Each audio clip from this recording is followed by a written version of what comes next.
Alright, what is up guys? VV back with another video. And in today's video, we're actually going to be doing a game analysis video and sort of like, we're going to be checking out a cool leader that doesn't see a lot of play in Red-Black Sabo, which is an OP-04 leader. And we're going to be using a game that came from the most recent event, the most recent in-person event at the time of me recording this, playing against Enel. So Red-Black Sabo versus Enel in OP-04 in the West. So let's go ahead and start the game off. I'm going to put it on 2x speed like I always do, so that way I can kind of just pause it where I need to, and we can just, you know, kind of analyze what's going on. So right away, you know, Red-Black Sabo does not see a lot of play. In fact, yeah, as you can see here, his opponent, the Enel player, is looking at the leader thinking, okay, what does this card even do? Right, what does this leader do? And essentially, if you're, you know, attacking a character that has 5,000 power or more, they get 1 extra life by reducing their power by 1,000.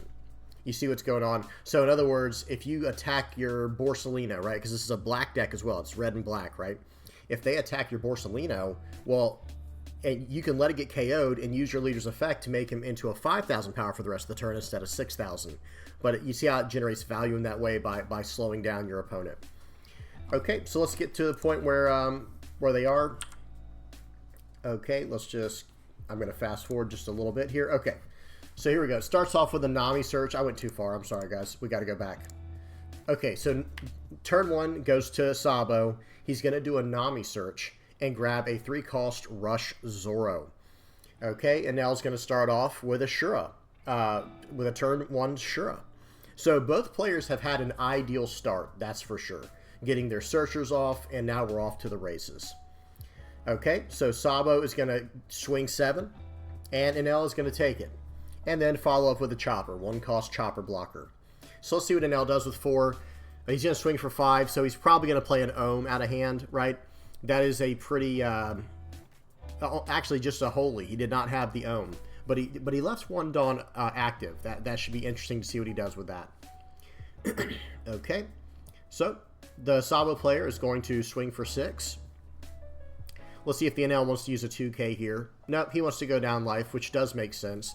You know, Enel wants to get down to 1 life and then stabilize, where similar to Black Yellow Charlotte Linlin, where you get down to 1 life and then you start cycling through your life cards.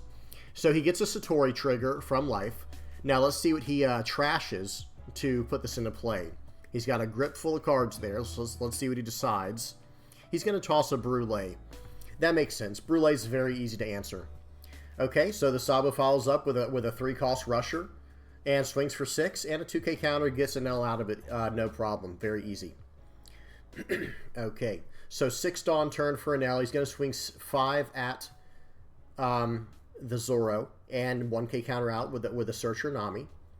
He's going to let it get KO. So the Holy swings into it. Hang on, they're going a little too fast for me. Holy swings into Enel, and or excuse me, Holy swings into Zoro, and the Sabo player uses the leader effect to keep him alive and drop his power by 1,000 for the remainder of the turn. Then Satori swings into it for 5, and the Chopper blocker is used. Okay, we'll see what he does next. Now he's going to swing 5 into face, or was he saying Zoro? He did a 2K out, so whichever one it would have saved it. I'm not exactly sure. Okay, so let's see what Enel has up. He still has 3 Dawn active, so let's see what he does with it. Looks like he's holding on to 2, no 3. He's going to play another Holy. He's going to play out the dog. So, very nice. And now the Sabo player is going to be approaching he's on his 7 Dawn turn now. Let's see what he can do with 7 Dawn. Currently, it's 3 life to 2 life. 3 for Sabo, 2 for the Enel. Nami takes out the Shura. Enel lets it go, of course. Swings 6 at, it looks like the dog. Okay, 2K counter out with Beige. Swings 6 at the dog. Okay, and gets it this time. Then we're going to follow up with a 5-cost Luffy. So right away, we're kind of seeing, I'm going to pause it. Right away, you kind of see the tempo that the Red-Black Sabo deck is using, right? It's generating a lot of tempo through playing out these rushers, and it's using the Straw Hat Crew engine. so they can get all these rushers, just swing, swing, swing, and then my Sabo will let me get 1 extra life on every character, so my opponent's having to waste more and more resources or cards on the field to, you know, to KO my characters. Okay, so let's see what happens. So we go up to 8 Dawn for the Enel. He's got a Holy on the field, and that's it. So he does have some... he's got some... He's got to make up for this somehow. Let's see what he does here. Okay, 5 at Zoro. He's going to let it go down, and then lets it go down to 4, and then doesn't save it. Okay, well, that's interesting. That's interesting. I'm surprised he didn't 2K counter out, but he might not have had a 2K counter, because I don't see their hands, of course. All right, and then follow up with Katakuri, bouncing the Luffy to bottom of life. Okay, so he wants to read the leader's effect one more time. Now, that Katakuri play was very strong. Swinging 5 into... Okay, swinging 6 into the Holy here. Takes it out. And now let's see what the follow-up here is for 3. Zoro. Now, I think I saw a 10-cost Luffy in hand, by the way. I think I did see a 10-cost Luffy in the hand of the Sabo. Follow up with a 5-cost Hina. Now, Hina is very annoying to deal with in general. But if she gets an extra life on top of that, then she can be really annoying. Okay, so uses... Okay, let me pause it. Yeah, this guy on the right seems to just not understand how Sabo works for some reason. I'm not exactly sure why he keeps having to read this card. It's really basic. But the Yamato is going to KO anything that's a 5-cost or less because he had 1 life and the Sabo had 4 life. So takes that out, gains a life, uses Sabo's effect to save the Hina, and now he's got to deal with it again. Okay, so let's see what happens here. Let's see what kind of value can be generated. 6K at Zoro. Okay, 8K. Yep, let it go. Yeah, I might have. I will say this: I might have just let my Zoro go with the first hit, and then taken a hit to life to save my 2K counter and get a card for my life, because you see that your opponent is using Yamato, so I mean that's Enel uses Yamato obviously, so why not, you know, weaken it and generate cards at the same time, because you've already established a blocker for 1 turn. That Hina can stay around pretty easily. Okay, let's see what happens now. Sabo's going to be opening up with 10 Dawn here. Let's see what he can do with it. I would probably play the Luffy if that was a Luffy that I saw in hand. Okay. He's swinging 10,000. And he's swinging 10,000 Katakuri, and he just counters out for 2 and 1. 5 Dawn left for the turn. I don't know if I agree with that. I do not know if that was the right play. I personally would rather him just establish this Luffy and just go for it. Unless that's not Luffy. Unless I'm looking at the wrong card in hand. Okay, then he swings 10 more, or excuse me, 11 at the Katakuri, and he does get it this time. But now his Hina is definitely... Okay, so he can counter out of that very easily. But he doesn't. He uses the Sabo's effect, and now it's definitely going to get KO'd from the... What is that? Enel. Now, so 5K, a 7K out of 5K, Hina. I would have tried to 2K out of that, personally, the first hit. Or just 1K out. Shura is going to grab a... Whoops, I missed it. What was it? Was it an Ohm? Yeah, it's an Ohm. So the Shura is going to come down and grab an Ohm for the Enel player. And let's see. I really wish I could see the Sabo's hand. That's the one thing, you know, I just can't see it, unfortunately. I wish I could see it. Because I could have sworn I saw, I could be wrong, but I thought I saw that the Sabo had the 10-cost Luffy in hand. I see Borsalino, 2 5-cost Luffys. Okay, so he's going to swing 7. Okay, counters out for just 1. 2 cards in hand for Enel.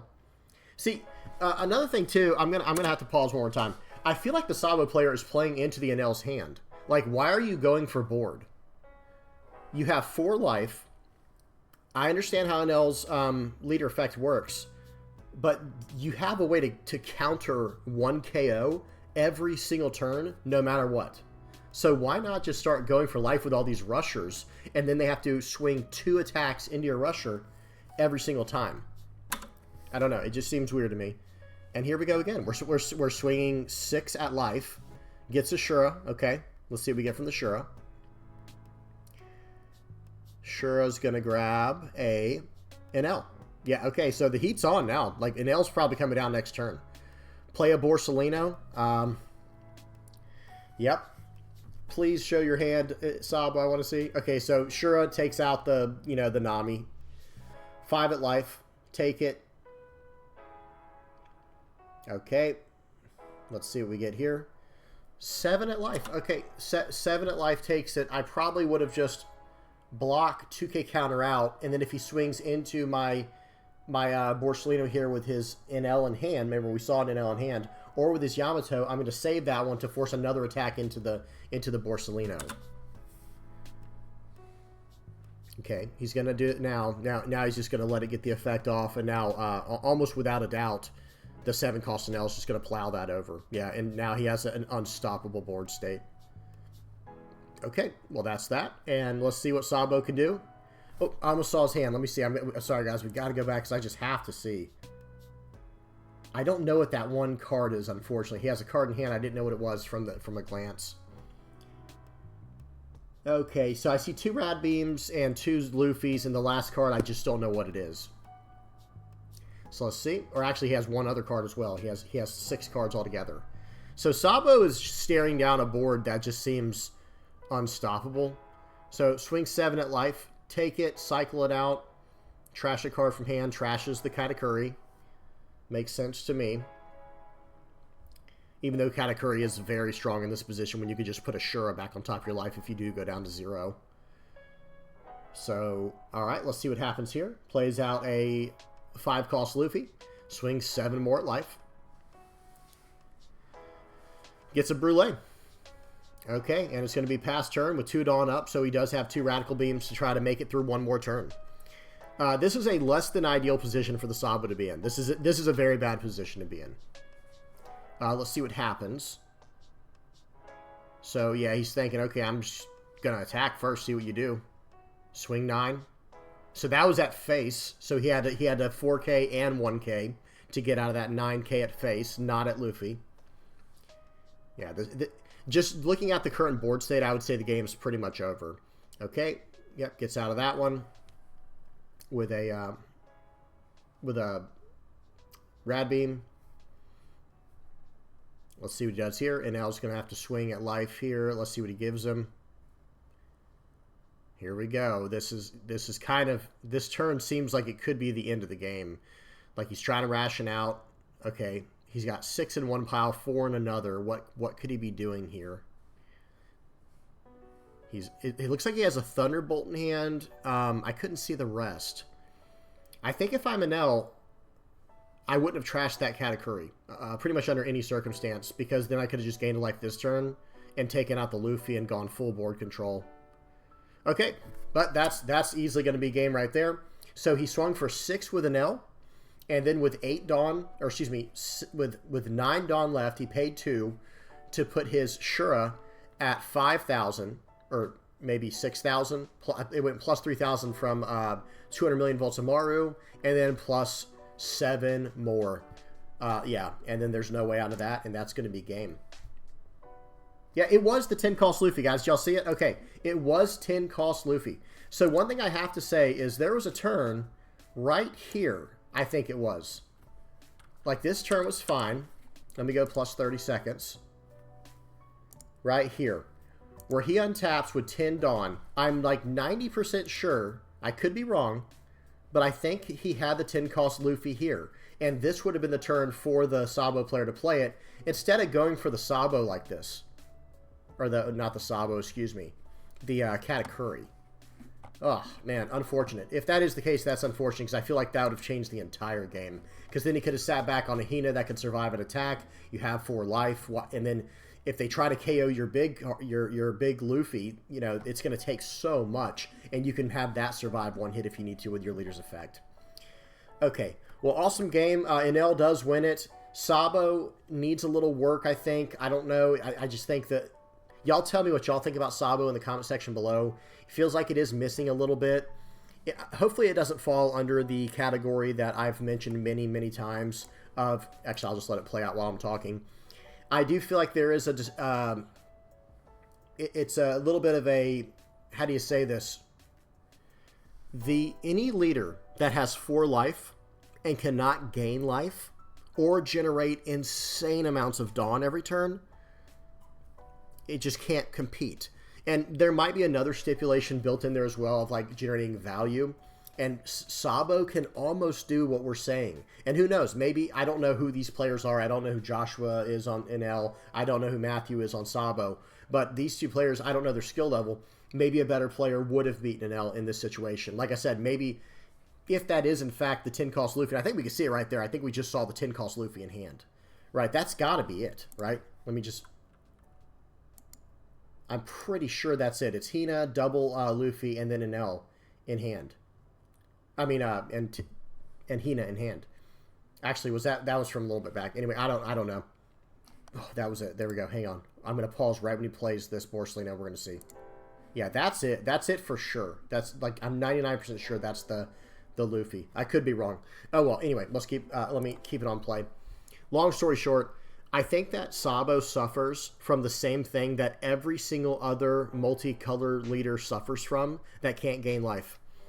In other words, if it's not Queen, if it's not Enel, if it can't gain life, if it's not Trafalgar Law, where it can just generate insane amounts of card value and playing on like, you know, 17 Dawn turns, you know, with the way its leader effect works, then you just can't win, unfortunately, you know. And that's kind of, it seems like what it means. It's, to me, that it seems to be like a very common problem that we're seeing, but we'll have to see. Long story short, what did y'all think about the game? Sabo's a very interesting leader. What do y'all think about this Straw Hat package? Is there a better package you can run maybe with Navy that has more removal? Or is the fact that this deck has so much rush what makes it good? I don't know. Y'all tell me. All right, guys, that's about it. Hope y'all enjoyed. Please don't forget to like and subscribe. And until next time, guys, peace.